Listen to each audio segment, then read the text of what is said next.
সালাতে দোয়া কবুল হয়। সালাতে দোয়া কবুলের তিন জায়গা। একটা হচ্ছে তাকবীরে তাহরিমার পরে আমরা সানা পড়ি না, আমরা তো একটা পড়ি, আল্লাহর হাবিব সুন্নাহ এবং নফল নামাজে আরো পড়তেন সানা, ওই দোয়া কবুল হয়। দুই নম্বর জায়গা সালাতে সেজদায় পড়ে দোয়া করলে কবুল হয়।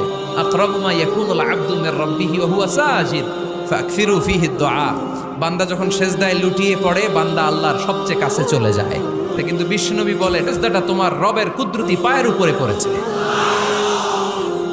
সেজদায় পড়ে দোয়া করেন। সালাম ফিরানোর আগে বিশ্বনবী দোয়া করতেন, লা ইউসাল্লিমান্না আহাদুকুম হাত্তা ইয়াতাআওয়াযা মিন আরবা'a।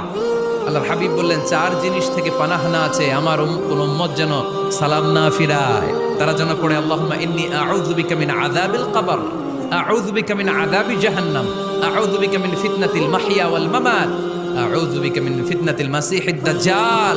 আল্লাহ কবরের আযাব থেকে বাঁচাও, আল্লাহ জাহান্নামের আগুন থেকে বাঁচাও, আল্লাহ জীবন